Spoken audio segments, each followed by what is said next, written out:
put your hands together and welcome to this podium none other than Comrade Ansel Roget.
Thank you, Mr. DJ. And comrades, join me in thanking and congratulating my comrade and friend, Comrade Leroy Baptiste, for his bravery. Not many of us can do that here at this Charlie King Junction and on an occasion like this. Not many of us can address the truth and the facts right in its face. Indeed, not many of us can address and deal with the oppressor the way in which it was dealt with. But I want to ask you to stay the course. Stay the course, because I look at the faces of some of you and it was as though indeed you was getting shock treatment and bitter medicine.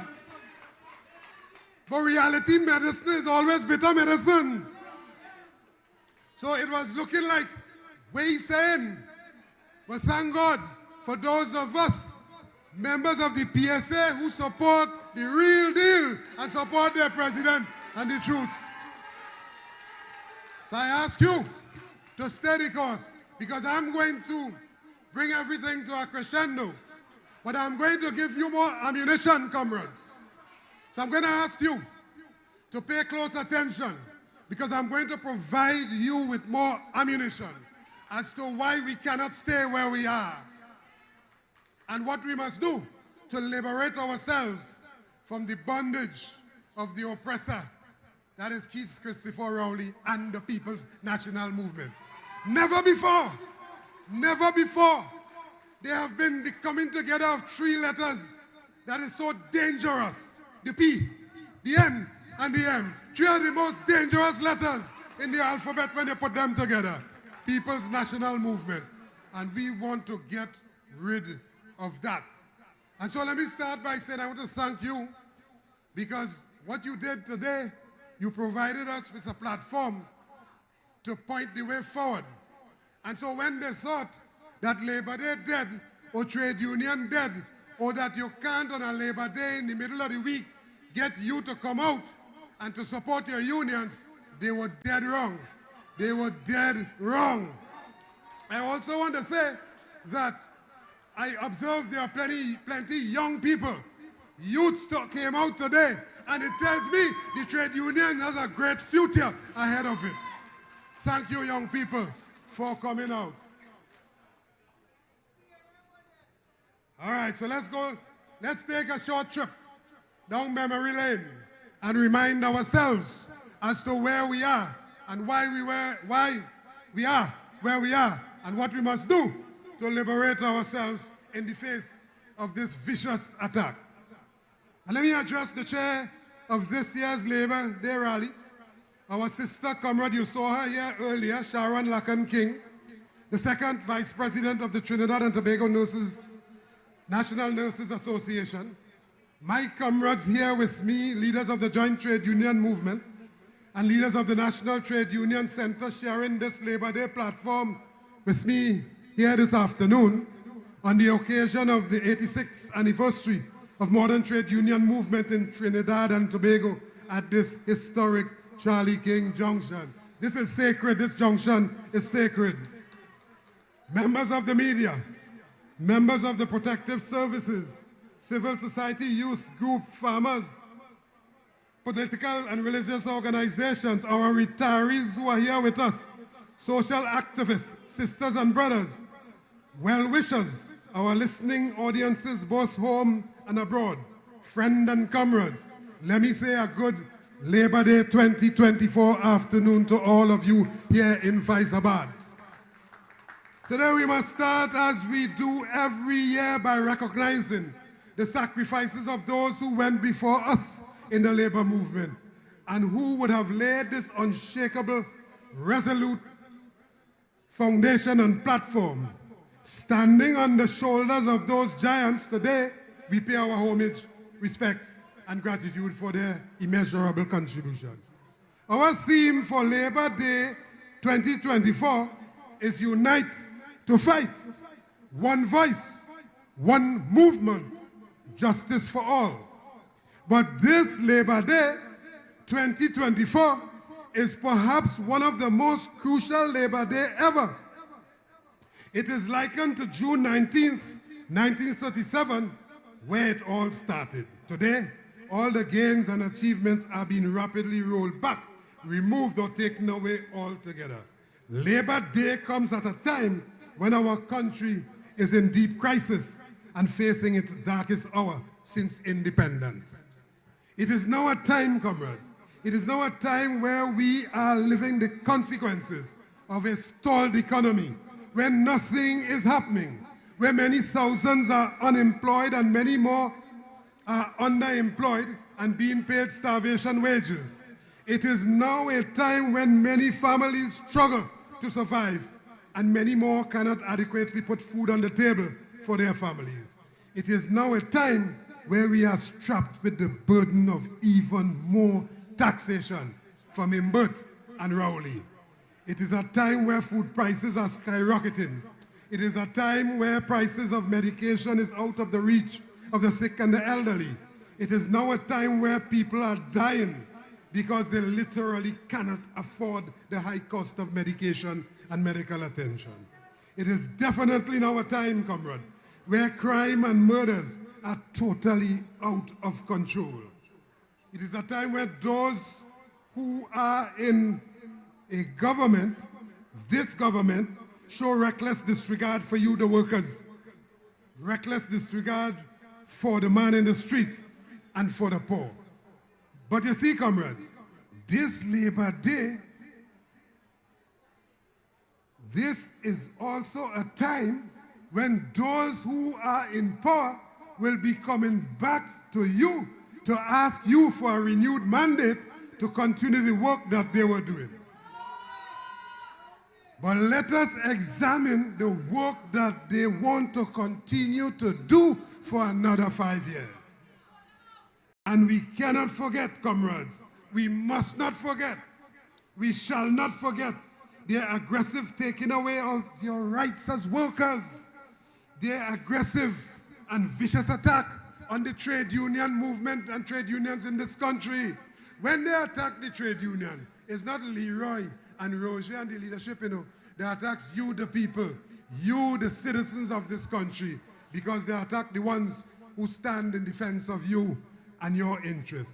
So giving them a job, you give them a job to protect your job and your standard of living, but by their incompetence, arrogance, corruption, and blundering, they have presided over the thousands of workers going home and the deterioration in the quality of lives of our citizens. And now, they are the same people who are coming to you to ask you to leave them on that job for another 5 years to continue the underdevelopment and the reversal of social gains, and to take our country even further backwards into the abyss of no return. If we allow them, comrades, if we allow them, they will fool you by telling you that they saved the country from going to the IMF. But reality check, we are now smack under the heavy yoke of IMF conditionalities. All of the IMF measures and prescriptions are being aggressively implemented, such as removal of subsidies, the reduction in state enterprises, the reduction in social services, the reduction in public expenditure to the detriment of you, the workers, the poor, and the disadvantages, and the attempt to get rid of the trade union movement. All of those are IMF prescriptions. The net effect of this is social ruins where crime, vagrancy, hopelessness pervade our land. That is what IMF policies and conditionalities bring about in any country. And this is definitely what Trinidad and Tobago is going through right now. They will also get this.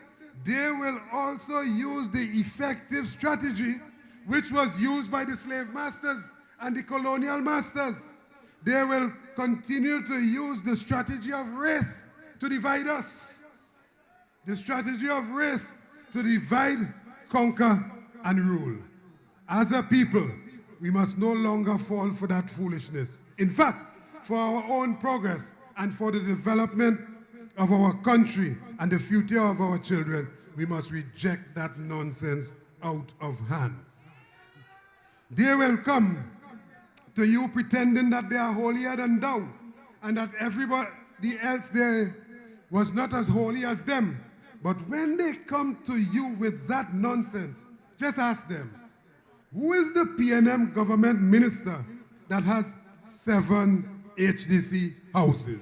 Ask them that. Who are the PNM government ministers that receive millions of dollars every month in government rent? Ask them that. Ask them how many PNM government ministers recuse themselves from meetings because their families have business connections and interest in the meetings that discuss those business. Ask them how many of them, and ask them how many times they had to recuse themselves. Ask them, get this, if it was morally and ethically correct to shamelessly hand out silk to close family members as a matter of urgency. And ask them how did you, the taxpayers, benefit from, get this, the $100 million settlement and the award of a 10-year contract in the fake oil scandal. Ask them how that benefit you. When he come to you and tell you about he saving the taxpayers, ask them how that benefited you. Apart from the government ministers, ask them who else benefit from government rentals in hundreds of millions of dollars. Ask them who are benefiting from all these multi-million-dollar contracts. Ask them who are benefiting from the highway projects. And ask them, get this, ask them. The other fella singing, telling you must ask the UNC where they get all that money. And Doubles and Sahina couldn't get the UNC all that money. But ask them today, where they get all that money to build over Bali's house in a Hototo way. Ask them where they get that money. You see, for everybody else, it's that bad. But for them, that good. And that's the hypocrisy of the PNM. But you know, it is like an abusive relationship. They will use you and abuse you, disrespect you for 9 years, and refuse you and discard you. And then at the election time, they want to fix your road. They want to hand out CPEP contract. They want to hand out grants. Yeah? You know, it is like the person who abused their spouse, licks night and day, every month. And then when the birthday come, or Christmas come, or when the spouse say are leaving, then they want to shower them with gifts and so on. But I want to say this afternoon, take everything they're giving you, but vote the backside out. Don't be fooled for another time. So now let us take a critical look at the type of governance that led us to this poor state of affairs. You see, bad government policies, whether you know it or not, like it or not, believe it or not, bad government policies adversely affects the livelihood of the people. Corrupt government policies always bring about hardship to the people in any country. Therefore, with the level of incompetence and corruption in this government, Trinidad and Tobago is suffering. It is not only a sovereign state, it is a suffering state where the people are literally suffering on a daily basis and living in gripping fear. And Comrade well addressed this issue, but I want to go back on this issue this afternoon. Living in gripping fear for their lives and the lives of their family. Nobody feels safe anymore. Comrades, crime is definitely one of the most critical issues we have to address this afternoon. Rowley and the PNM would like us to forget that their primary responsibility, the primary responsibility of any government is to what? Ensure the safety and security of all its citizens. They will blame everybody else. Comrade, you said it correct. They will blame everybody else under the sun for the level of runaway crime and murders. They will even blame you. And you said it correct. They will even blame the parents responsible for the crime. So it's the parents who have to go take the police work, the soldiers' work, and man all the borders to prevent the guns and drugs from coming in. But there can be no doubt that they have failed to keep us, the citizens, safe and secure. Rowley and the PNM must be held to account for their abysmal failure in dealing with this vexing life and death issue of crime. When compared to any other government, every time the PNM is in power, crime and murder goes up exponentially. This government has not been able to secure the country's borders. On a daily basis, some of the most sophisticated unlimited arms and ammunition comes into our country and end up in the hands of criminals, while our citizens run scared for their life. They have not been able to prevent the influx of illegal drugs, illegal migration into our country. In fact, from 2015 to now, there has been an exponential increase of illegal immigrants, with Venezuelans being the highest number of illegal immigrants. Today, there are more murders than ever in the history of this country. For only 6 months in this year, comrades, 256 of our citizens, 256 human beings have been brutally murdered. This means that under Rowley and the PNM, 4,409 people have been murdered since they came into office. These violent crimes and murders have citizens in gripping fear daily with the relentless use of AR-15s and other lethal and sophisticated weapons, followed by screams and tears as we helplessly witness the daily bloodbath in our street. We are no longer safe in our homes with deadly home invasions at any time of the day or night.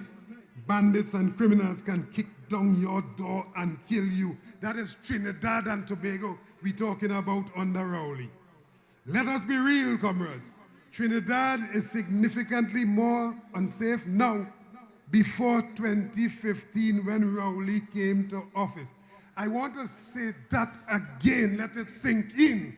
Trinidad and Tobago, our country, where any one of us, when we leave here this afternoon, can be affected, can be maimed or killed. This country, Trinidad and Tobago, is more unsafe now than before 2015 when Rowley and they came to office. And you know, they were campaigning on that very same issue.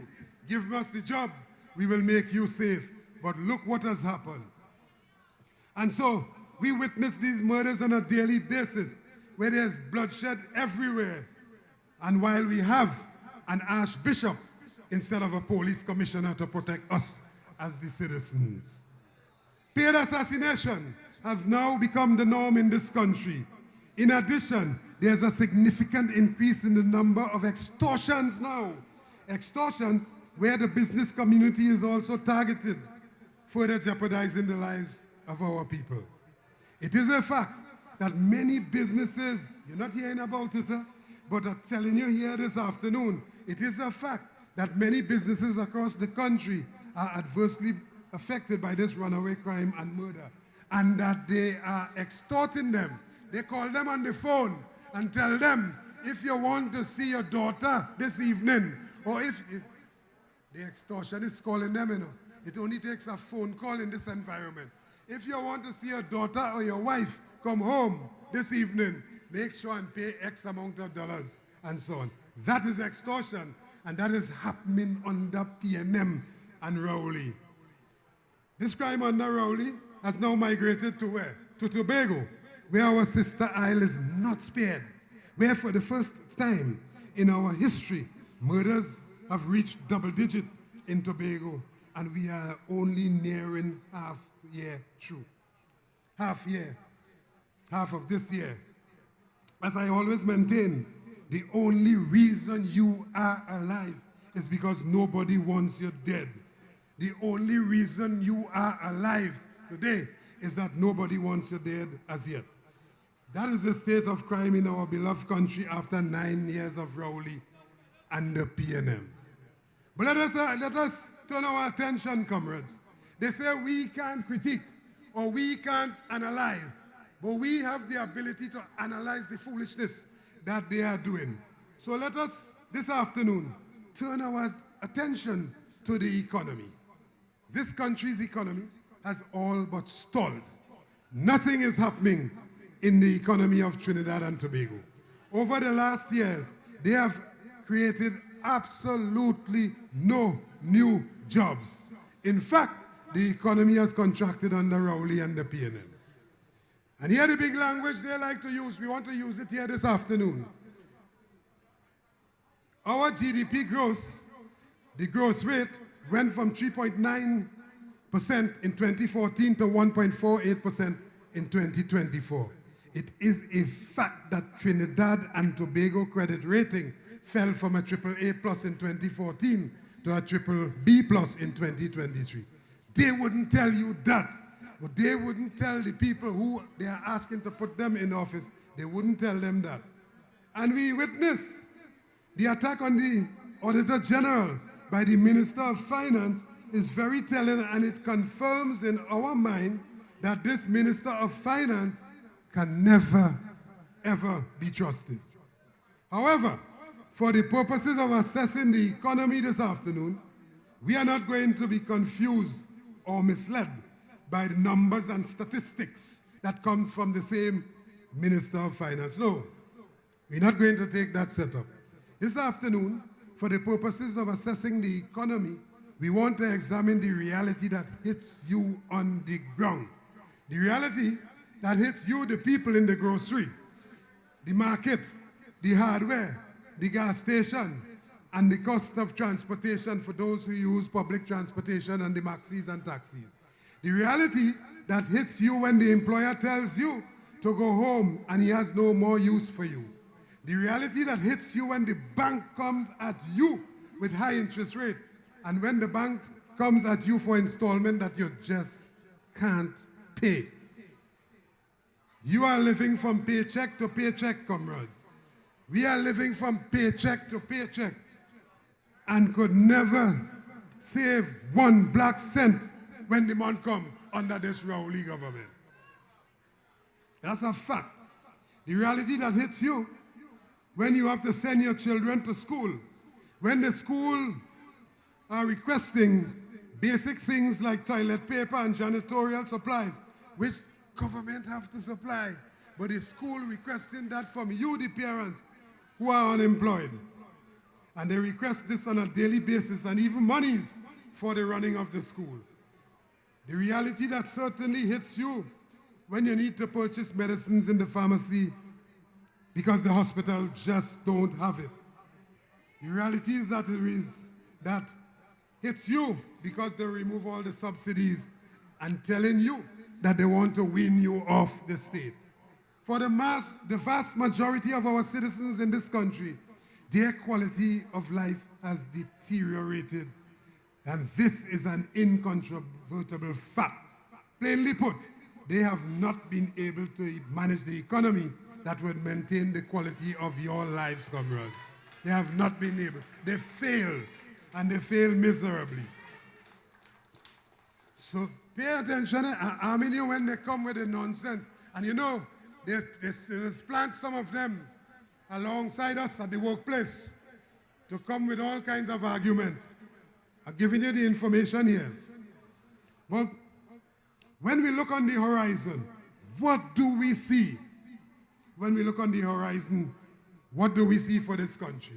We see more unemployment. We see more high prices. We see more reduction in social services.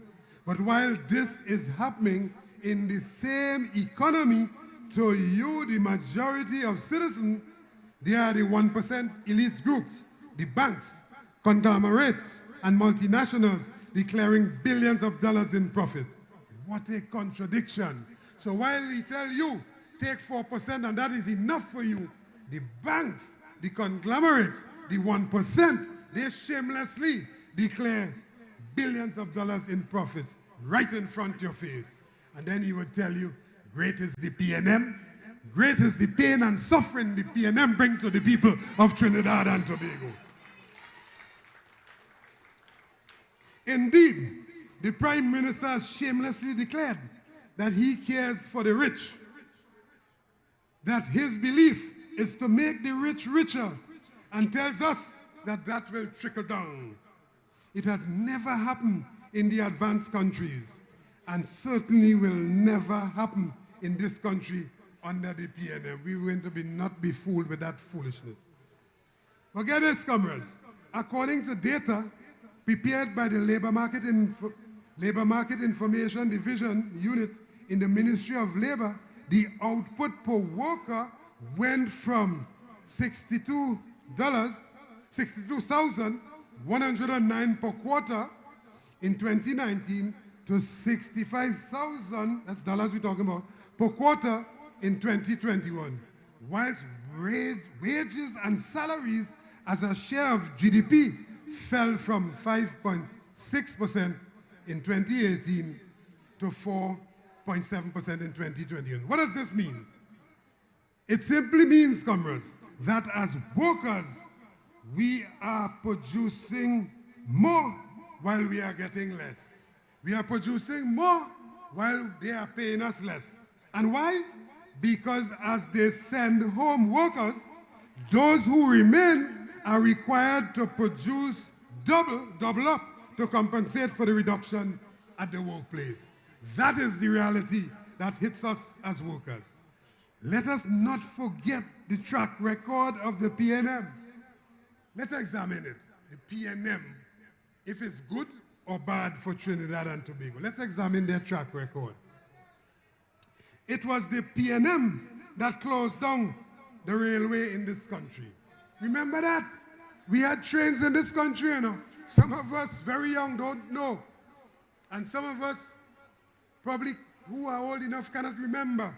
We had trains in this country. We had the tram cars in Port of Spain, likened to what the developed countries had. We had that in this country. Today, we could have been the only English-speaking country in the Caribbean with an efficient rail network. But the PNM closed that. Let us not forget that the PNM shut down Caroni, where we were producing what? Our own sugar. The PNM closed that. The PNM also shut down the Point 14 refinery. Remember that was a PNM. The PNM closed that. They presided over the closure of what? Dunlop tire manufacturing and many other manufacturers in this country. And now, we cannot forget that under Rowley. We cannot forget that under Rowley, comrade. They want you to forget that. We cannot forget that under Rowley himself closed Petrotrin, a state company that guaranteed us fuel independence. They stood by and allow the closure of ArcelorMittal and Unilever and a number of plants on the Point Lisas estate. They decimated TSTT. And now, Rowley and the P&M plan is to send home workers at state enterprises under the guise of restructuring. If you put them back in office under the guise of restructuring, they are prepared to close down or so-called restructure state enterprises such as TNTech, NP, WASA, BIR, Customs, Swimcol, TT Post, Lake Asphalt, Port of Spain and Scarborough, the Port of Port of Spain and Scarborough, and the city and regional corporations. All of those, the net effects would be people, workers going home. They have totally decimated the middle class, where we are now left with a few super rich and the rest of us scrambling just to survive. Remember that middle class talk? Turn out middle class again, you know. They have totally decimated that. No other government did this, from Robinson to Pandey to Kamla. So instead of economic growth, P&M always represented contraction. And if you allow them, they will come to and try to convince you that all of that was to your benefit. Comrades, the country must never forget the misleading words of that fella. You see that fella? That fella who don't have his prescription straight? The country must never forget the misleading words of Rowley when he told the country that the government is not shutting down Petro Train. Remember that? Let me repeat it. When he tell you, the people, the government is not shutting down the Petro Train, that if you open and close your door, if you open and close your fridge, and in case you didn't hear, he want to repeat that the government is not shutting down Petro Train. Well, as soon as you close your fridge door, over 7,000 permanent and temporary workers were placed on the breadline, with over 45,000 families adversely affected. As soon as you close your fridge door, service providers from across the country and many southern businesses have been severely impacted, with some even having to close their doors. As soon as you close your fridge door, they raise the price of fuel 6 times, yes, which means more price increases in food, transport, goods, and services. The closure of Petro Train further exacerbated the foreign exchange crisis in this country. Because where Petro Train used to produce fuel for local consumption and for foreign exports to earn foreign exchange, now under this fella called Rowley and the P&M, we now have to use the very scarce foreign exchange to buy products like gasoline and diesel for the local market and do what? And resell it back in TT. Who does that? Who does that? What kind of foolish and stupid people could do something like that? You already hardly have foreign exchange. You're using the scarce foreign exchange you have to buy gasoline, and then you're selling it back in TT here. And so when you go to the bank and you ask them for some forex, they tell you they don't have. They don't have. You know who they have foreign exchange for? They have foreign exchange for the 1%. Yes, his friends. And where refineries are now making 300% and 400% in profits across the world, Rowley is boasting that our country is coming out the refining business. You ever hear more stupidness than that? This clearly vindicates Mr. Manning's statement that Rowley's prescription are not straight. Mr. Manning would have never made that foolish decision. Never. Remember, Mr. Manning? Mr. Speaker, you don't know what I have to put up with, you know. It's 12 years now, Mr. Speaker. I have to put up with this thing. It's 12 years. And when he can't get his way, he bully you. He bully you, Mr. Speaker. I want to tell the honorable member that your anger clouds your judgment. And when you get so angry, your prescriptions are not straight. Words of Mr. Manning, prophetic words of Mr. Patrick Manning. You all remember that? Don't forget that, because that's coming back to haunt us. The fact is that there were absolutely no recommendations from any experts or from anywhere that advised the government to close Petrotrin. You know why they closed Petrotrin? Because they want to get rid of the trade union movement, and they wanted to start with the Oilfields Workers Trade Union. But I want to tell them here in Faizabad this afternoon, through the medium of the media, that even though they closed Petrotrin, the Oilfields Workers Trade Union and the trade union movement in this country will always remain. Government go and government come. Indeed, we were here before PNM and came into power, and we will be here long after they leave the office.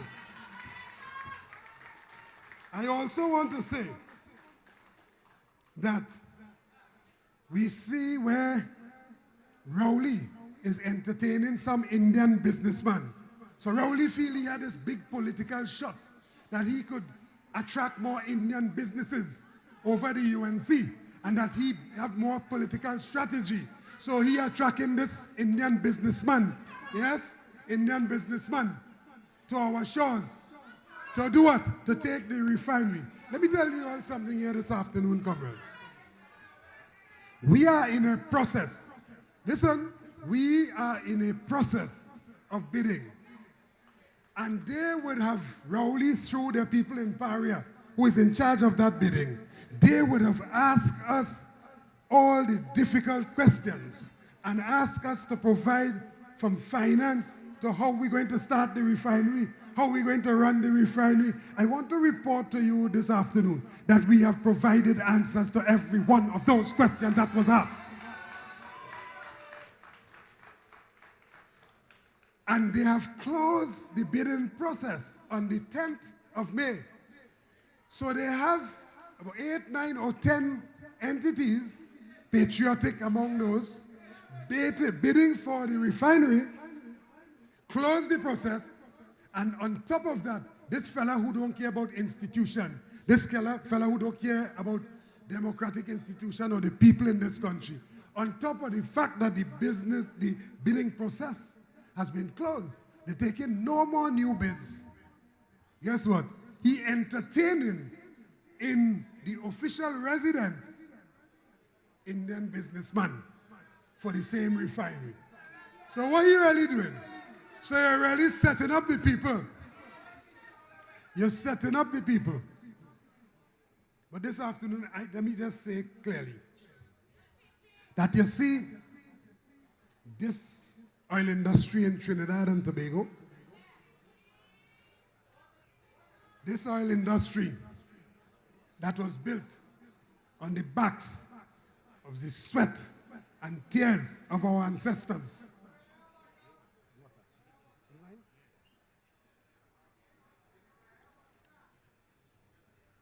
On the sweat and tears of our forefathers, who had was the third pipe in the burning sun and in the rain and all hours of the night, and on the strength of our fathers who had to work in that refinery to ensure that Trinidad and Tobago put food on the table of Trinidad and Tobago, earn revenue and foreign exchange, literally mine Trinidad and Tobago. I want to say this afternoon that the Oilfields Workers Trade Union will not stand idly by and allow anybody to walk in here and take over that refinery. So Indian businessman or not, whoever you be, we must be a part of going forward in the operation of that refinery. I also want to warn the workers, do not allow yourselves to be divided. Do not run when they call you to accept pittance. Stand with your union. Stand with your union that negotiated benefits for you to ensure that when you go back, not if you go back, when you go back, When you go back, you are paid decent rates for the jobs that you are be called upon to do. We will not stand idly by and allow that. So this afternoon, one more thing on Petrotrin. I want to challenge Keith Rowley, Keith Christopher Columbus Rowley. I want to challenge him and his clueless Minister of Silk, Minister of Energy, clueless Minister of Energy. The fellow who said recently he's humbled because he got silk. Humbled my backside, he happy. Yeah, he happy because he gets silk. Because you know what? With silk, you could charge more for briefs. You could charge more now. Immediately you get a promotion. So on the backs of those people, the workers, we the workers, who are given a paltry 4%, they get silk, and he's humble. Well, we want to humble him because we are challenging him and Rowley to a public debate on the closure of the Petroleum Company of Trinidad and Tobago. We want to stand right here in the National Stadium or in Skinner's Park, yeah? Or in Queen's Park, Savannah.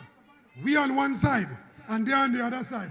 And the people of Trinidad and Tobago, paying rapt attention. And we will show, definitely, how they had absolutely no reason to close Petrotrin. Yes? Because you see, we know about TSP in the wells. Yes? We know about BSP in the wells. We know about chemicals and pressures and so on offshore. We know about the operation of the refinery and at the port. Nobody else knows it better than the workers.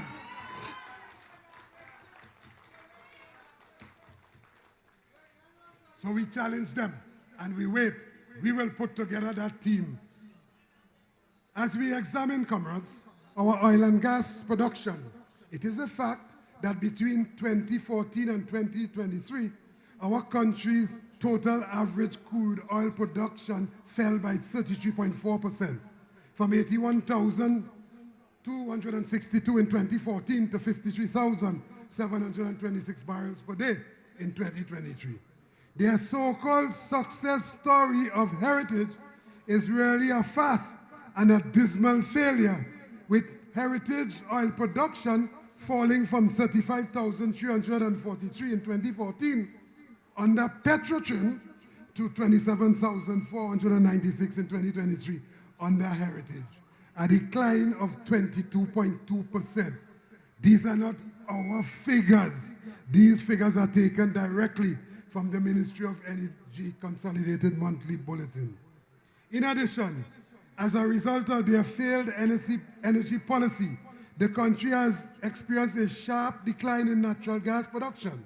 Again, quoting from the Ministry of Energy's Consolidated Monthly Bulletin, our total average daily gas production declined by 34.4% from 4,071 million standard cubic feet daily in 2014 to 2,587,000 million standard cubic feet daily in 2023. This has resulted in gas curtailment to all the gas users in Point Lisa's estate. As a consequence of these regular gas curtailments, these plants cannot produce ammonia and methanol for foreign export, and they just cannot operate at their full capacity, resulting in what? Additional loss of foreign exchange for our country. More than that, comrades, Atlantic LNG is currently in turnaround mode with no production taking place because of what? The unavailability of natural gas. They are fooling the country by making you believe that the Dragon gas deal is the answer to all our present gas shortage. They are giving you the impression that very soon our country will benefit from that unlimited supply of gas from the Dragon gas field. There can be nothing further from the truth. In the first instance, that gas cannot come on stream until 2028, even if they start now, or even if they started yesterday to put infrastructure in place, that gas cannot come in on stream until 2028, when we would have already perished as a country because of chronic gas shortages. And secondly, because of the upcoming November presidential elections in the United States, that entire gas deal and all the arrangements with President Maduro can just disappear. Let us not be fooled. You see, they're coming to you in 25 or before when they want to get re-elected and fooling you with that, but that by the time they get back into office and 2028 come, it has no gas. By the time, if Trump get in office, it has no gas. Deal had gone up in smoke.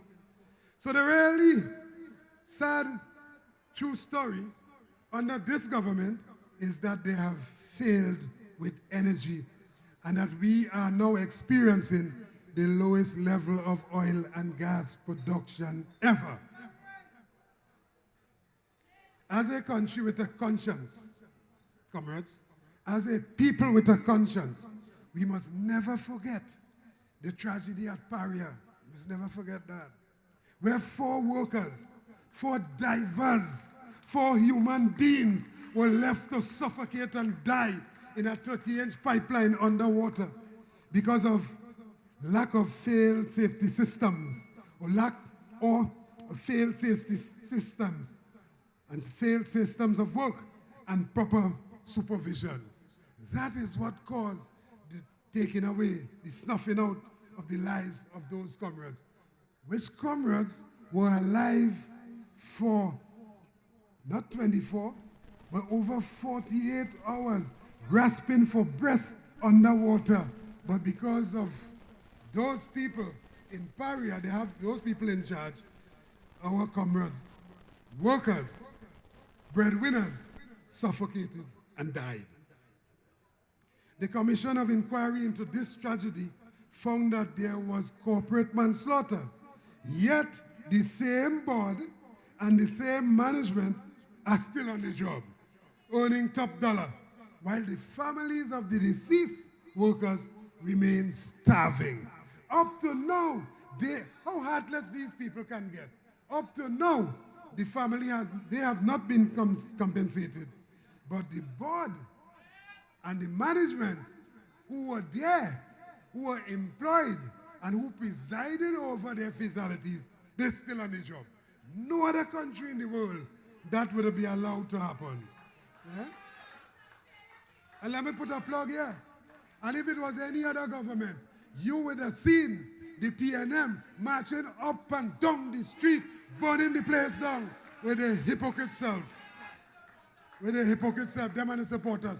But I can sing about that just now. Don't worry. Yeah. But hear this.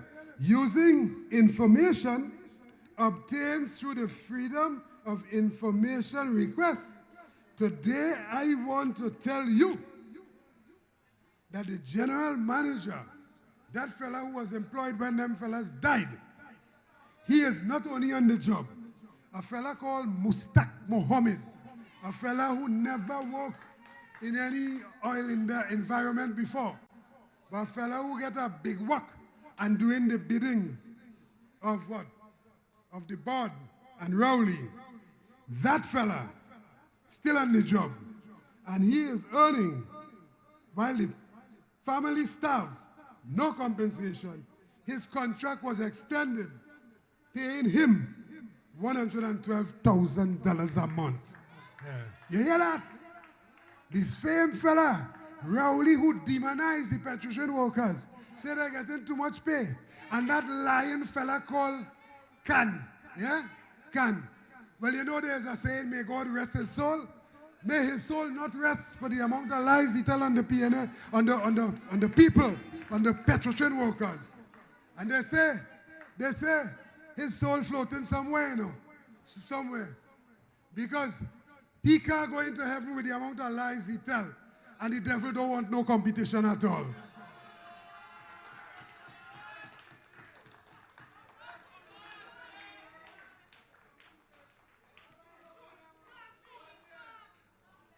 At Tiantec, the management has failed to adequately ensure a safe work environment with a proper stock of tools, PPE, and vehicles, parts, and spares. There's also a proliferation of contract work, where contractors are given tools and equipment by TNTech to perform jobs that the TNTech workers have to redo. So TNTech is paying twice for the same job. And wherever there's contract, follow the money, there's corruption. Wherever there's contract, follow the money, there's corruption.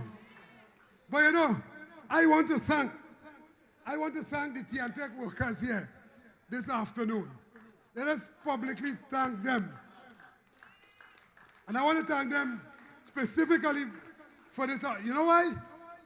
Because they ensure that while I give in my speech, no current goes. Yeah?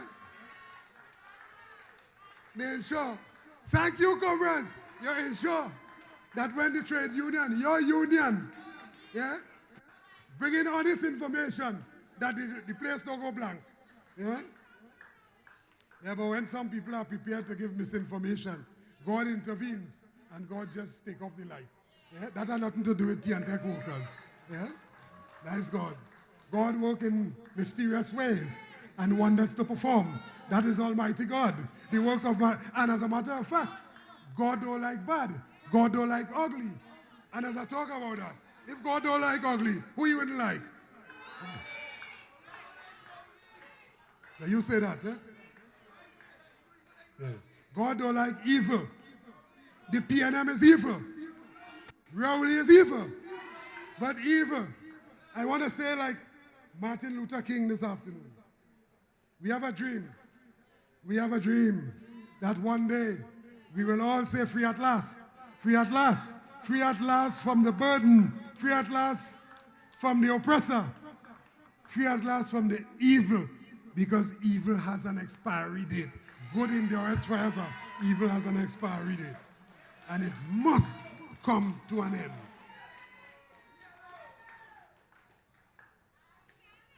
We have always complained about the onerous power purchase agreement, which places TNTech at a severe financial disadvantage. All of these things combined makes TNTech unsafe and less efficient, which resulted in them requesting you, the public, to pay more for electricity.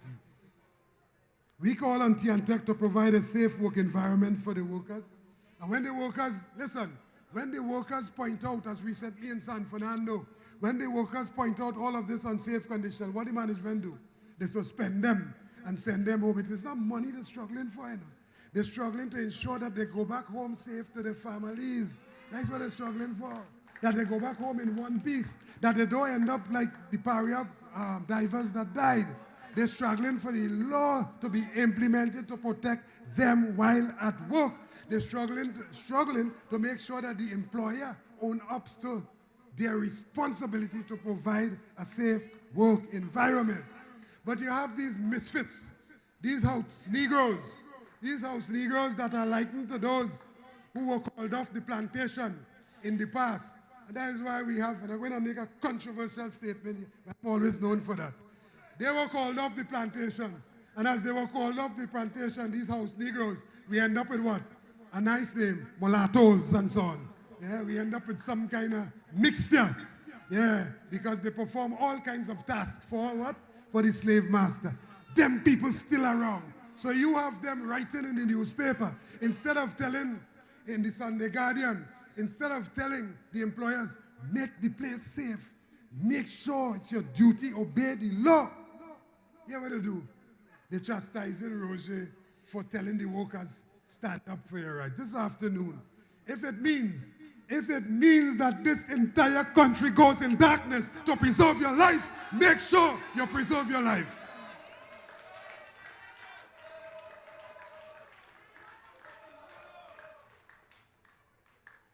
So I'm saying this afternoon, there's absolutely no need to increase the cost of electricity to the consumers here in this country. Make TNTech more efficient, and you will have no need to increase electricity.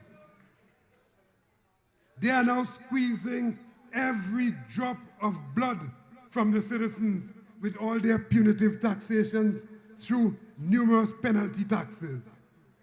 You see, every time they fail with the economy and fail with the energy sector, they come to you, the people, with more taxation to make up the shortfall in revenue. And now they are planning to force workers to wait until age 65 to collect their full NIS benefits. After paying NIS religiously throughout your working life, making your full NIS contribution, while the Prime Minister and Ministers secure their pension, you have to wait until age 65 to collect your full NIS pension. We're not going to allow that, comrades. We're not going to allow that. Imagine in 2024, after almost 9 years, Rowley and the PNM have you, single parents, and Comrade Leroy would have addressed this issue earlier, single parents, mothers, working in the public service, working in the Ministry of Labor itself, who are held at ransom. And how are they held at ransom? They are held at ransom, get this, not with 1 year contract, that was long time, not with 6 months contract, that was long time, not even 3 months contract, but they are forced to accept 1 month contracts. Let me say that again. Single mothers, young people, yeah? They are asked to accept 1 month contracts.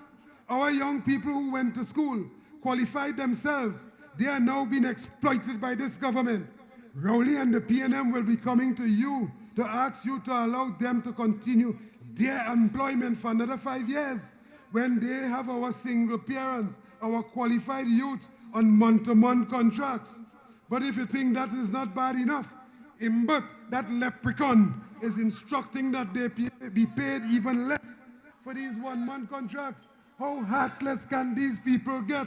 And I'm saying to you, mothers, I'm saying to you, fathers, fathers of these young people who are being paid this 1 month contract, when you support the PNM, you support the exploitation of your children. There's more contract, Comrade made the point earlier, there's more contract employment in the public service and in state enterprises now than ever before, contributing to a high level of job insecurity.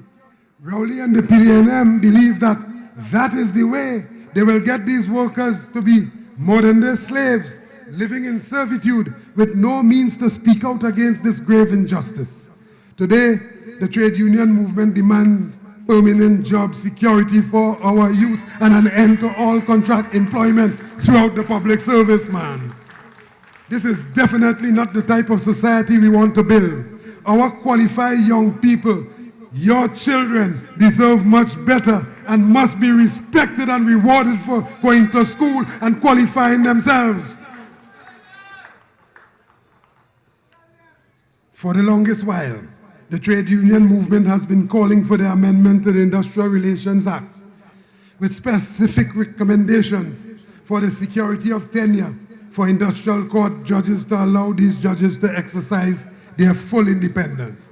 The trade union movement again raised these concerns about the independence of the industrial court when Her Honor Deborah Thomas Felix was disrespectfully and unceremoniously removed as the president of the industrial court. They will stop at nothing.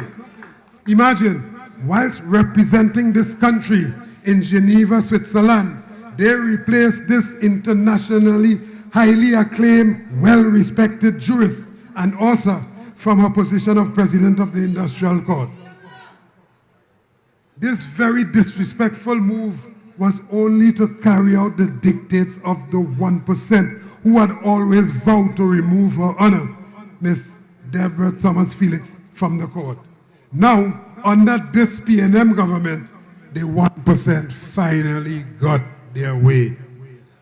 As the trade union movement, we have always expressed concerns about the perception of bias and abuse of its power and lack of impartiality of the Special Tribunal of the Industrial Court. Our concerns are now further heightened in the light of the recent Privy Council ruling. And in that regard, join me now as we thank the PSA and also the Estate Police Association for taking them through the distance. So we get a ruling.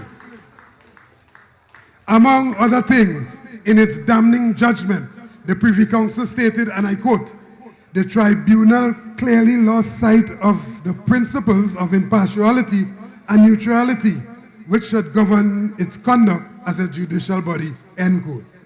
This is a very serious indictment on the special tribunal and its chairman. In light of the recent ruling of the Privy Council, today the trade union movement is calling for the immediate resignation or removal of Mr. Larry Achong as chairman of the Essential Services Division of the Industrial Court. Workers and their unions will have no confidence in court as long as he is allowed to preside over their matters. This is the same special tribunal and the same chairman, comrades. The same chairman, the same man that threatened and forced trade unions to accept the unfair 4% or have imposed upon them a 10-year agreement. The industrial court was weaponized against the workers to take the 4% or else. As we stated before, the imposition of that 4% was unfair and unjust. And as the trade unions, we stand vindicated by the Privy Council's ruling. It now confirms in our mind that indeed the court was weaponized against the workers. In the light of this ruling and the lack of justice for the workers with their negotiations, this afternoon, we demand the reopening of all those negotiations where 4% was unjustly imposed on those workers. Open it back. Open it back. You threatened them to take that 4%. That was not negotiation. Open it back and ensure that they get a just settlement. We also demand that all back pay arising out of that paltry 4% to workers across all of the sector be immediately paid to them. And settle all of that before they come to talk to you about Annex 2. In addition, we call for the settlement of all long outstanding wage and salary negotiations, namely public sector workers, daily rated workers in the San Fernando City Corporation, all regional corporations and landfill, WASA workers, PTSC, THA, MTS, TNTEC, UE, UTT, NP, NATPET, NTA, National Quarries, Cipriani College of Labor, Kariri, PowerGen, and TT Post. And in the case of TT Post, we call for the implementation of that long outstanding job evaluation to those workers. And yes, stop hiding. We want to start those discussions for its implementation. We also call for the immediate payment of pensions for retirement, for the retirement of, get this, immediate payment of pensions on retirement to police officers, fire officers, prison officers, teachers, our nation's educators, workers in the statutory authority, all of those people, after giving their entire working life of service to this country, this group of workers are made to wait sometimes years, living a life of indignity in their post-retirement age, and some of them even die before receiving their pension. And that is unfair. What is even more unfair is that, unfortunately, some of those same people will put back Rowley, who gets in his pension immediately when he retires. That is more, so they are unfair to themselves. It's like the Stockholm Syndrome, protecting the abusers and protecting those who imprison them. This is totally inhumane and unacceptable, and it must stop. We call for the payment of pensions immediately upon retirement to this group and to all workers in this country.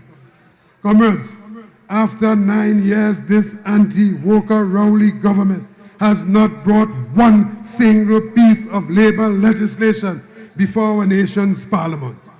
Simple amendments to the Industrial Relations Act, namely the recognition process to make it easier for a worker to join a trade union, the Retrenchment and Severance Benefit Act to properly compensate workers upon retrenchment, where there are so many thousands of workers who have been sent home, the strengthening of the USH Act to ensure safety and the protection of lives at the workplace, the Workmen Compensation Act to properly compensate workers at the workplace for workplace injuries and workplace illnesses.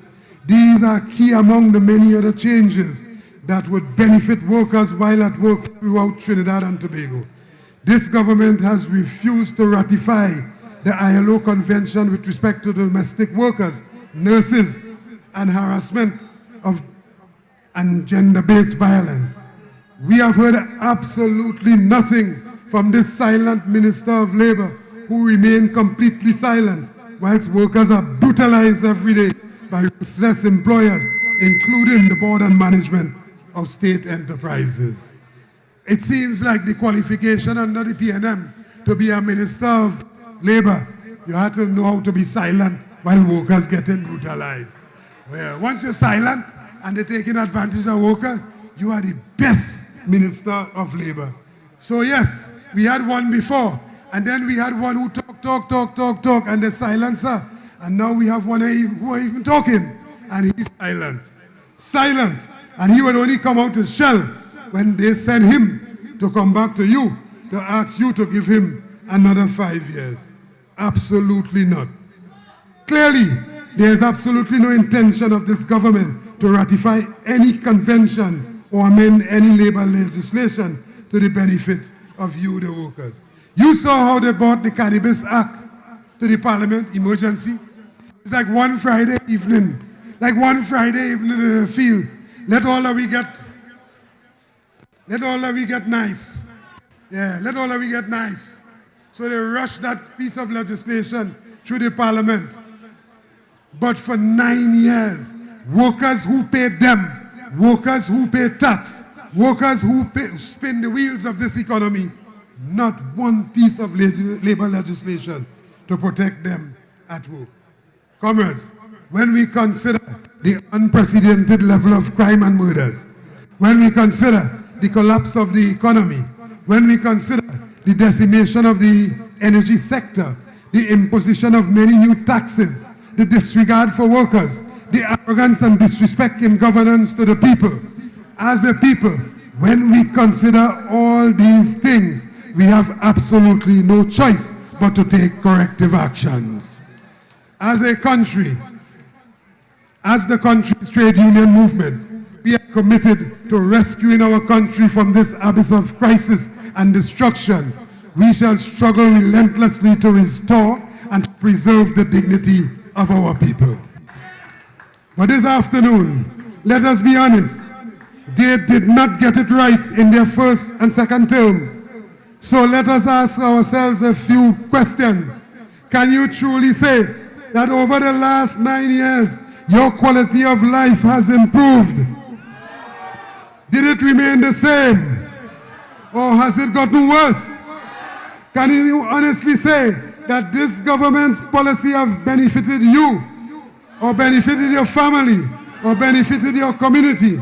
Did the PNM provide any hope for you, your children, or any future generation? The real question now that faces us, comrades, here's what another 5 years under Rowley and the PNM will mean. It will mean more retrenchment. It will mean more removal of subsidies. It will mean more crime, more murders. It will mean more vagrancy. Comrades, another 5 years under Rowley and the PNM will mean more closure of state enterprises. It will mean more corruption. It will mean more suffering for us, the masses, the sick, and the elderly. It will definitely mean more hopelessness for our young people and future generations. If we allow them, Rowley and the PNM will create a Trinidad and Tobago that will be unrecognizable. A Trinidad and Tobago that was never envisaged by our founding fathers and mothers. They will continue to create a Trinidad and Tobago that serve only one interest. That is the interest of the rich and the elites. They will put Trinidad and Tobago at a point of no return where we will never, ever be the same again. And therefore it now falls to us, the people, who have a profound duty and responsibility to stop this madness and chaos from taking place. So this afternoon, we call on all workers, all citizens, especially our youth, all who want and deserve a different Trinidad and Tobago, a better Trinidad and Tobago. This afternoon, we call on you to join us in a national struggle and campaign to liberate our country from the oppressive, corrupt yoke of PNM governance and their anti-people policy. We have absolutely no choice. We have absolutely no choice but to remove those who are inextricably linked to their economic policies that have created extreme pain and suffering for us, the masses. This afternoon, we call on all groups who are radically opposed to this degradation and further destruction of our country. We have to grow our economy, comrades. We have to provide hope of a better future where there will be more opportunities for all, where many thousands who have been retrenched can return to decent jobs, where our youth can be provided with decent, well-paying jobs. We have to create a society with dignity and hope for all our citizens. We have to lift Trinidad and Tobago out of the morass and mess that Rowley and the PNM has placed our country in. Let us understand, comrades, let us understand that those who create the problem cannot be the ones expected to provide the solution. But comrades, we have a task ahead of us. Our task is to convince those people that Rowley and the PNM are now targeting. We have to convince the people that they want to go to now, that they are targeting them to get their support to get back in office for another 5 years. Some of those people may be our members. Some of those people may be our friends, our family, members of our community, or some of them might even be our co-workers. Our task is to convince them that giving Rowley and the PNM another 5 years is to condemn their children and their children's children to a life of poverty and destitution, condemning them to a future without hope. It was Mark Twain who once said, and I quote, "It is easier to fool people than to convince them that they have been fooled," end of quote. And that is exactly what Rowley and the PNM is counting on to fool people. Regardless of how you feel about us in the trade union movement, we hear you. But regardless of how you feel about us in the trade union movement, we must all stand together. It is the only movement from the 1930s to present that has always stood in the defense of people. It is the only movement that has provided a voice for the man and woman in the street. The only movement that has provided a voice for the sick in the hospital, the aged pensioners. We provided a voice for the voiceless and even for those who have a voice and are afraid to use it. The trade union movement has remained fearless in that regard. And today, we will not shirk our responsibility at all, at all.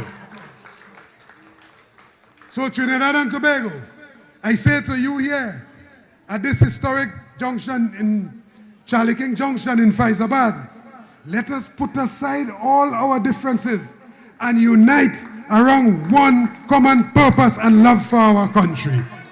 While we may have many differences, we have one common enemy. Trinidad and Tobago needs you. Our country needs you.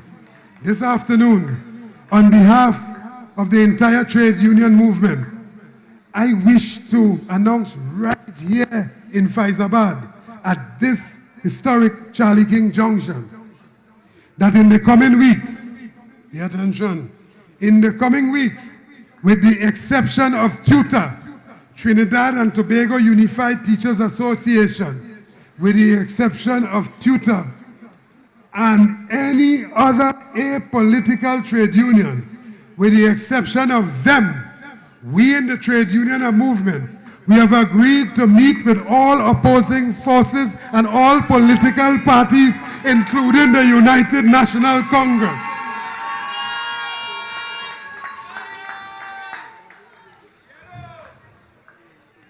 In case you're opening your fridge and when you close your door, you didn't hear that. We have agreed to meet with all the opposing forces, including the United National Congress.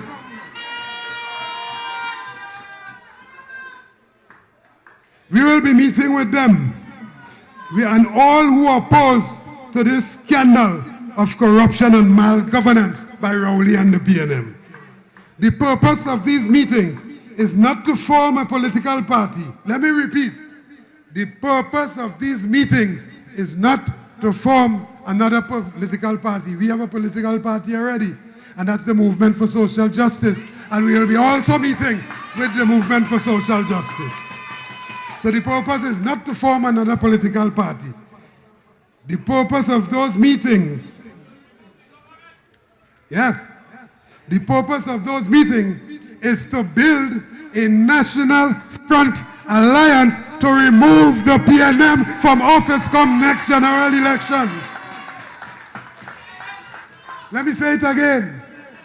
And I want your endorsement. I heard you, PSA. I want your endorsement. The purpose of those meetings is not to form another political party. The trade union movement, in case you didn't know or forget or didn't take notice, we have a political vehicle, and that is the Movement for Social Justice. But because of the clear and present danger, the immediate danger that faces us to remove the PNM, all of us, including MSA, must come together as one to remove the PNM. It is the only way. And when the dust is settled, comrades, there must be no PNM on the landscape of Trinidad and Tobago. And since Tobago don't want him, we don't know where he will go. But probably to mind sheep and goat somewhere. Yeah. So whether they call the general elections tomorrow, or next month, or next year, we all must unite and be ready for them. It is the only way. It is the only way, comrades. That's working good. It is the only way. Ecclesiastes 3 says, to everything there is a season and a time to every purpose under the heavens. A time to be born and a time to die. A time to plant and a time to pluck up that which is planted. A time to weep and a time to laugh. A time to mourn and a time to dance. A time to cast away stones and a time to gather stones together. A time to embrace and a time to refrain from embracing. A time to keep and a time to cast away. For the future of our children and the future of our beloved republic, it is now time to fire Rowley and the PNM government from Trinidad and Tobago.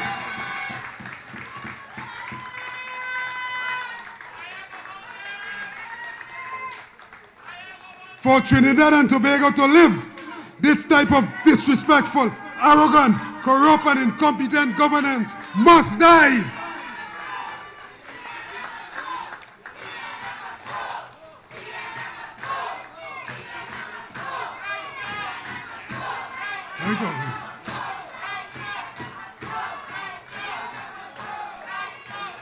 We had to get the finger ready.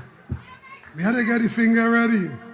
And finally, in keeping with our team, Unite to Fight, one voice, one movement, justice for all. We would also continue our joint workplace meetings and COSABOs to educate workers about their rights, build consciousness, and to intensify the struggle to defend their rights and their benefits. So as we look towards the skies, comrades, as we look towards the skies, with our faith in Almighty God and with true conviction in our cause, let us all go forward ever. Let us all go forward ever. Let us all go forward ever and backward never. Forward ever and backward never. Forward ever and backward never. Forward ever and backward never. Because we will never, never, never, never, ever surrender. I thank you.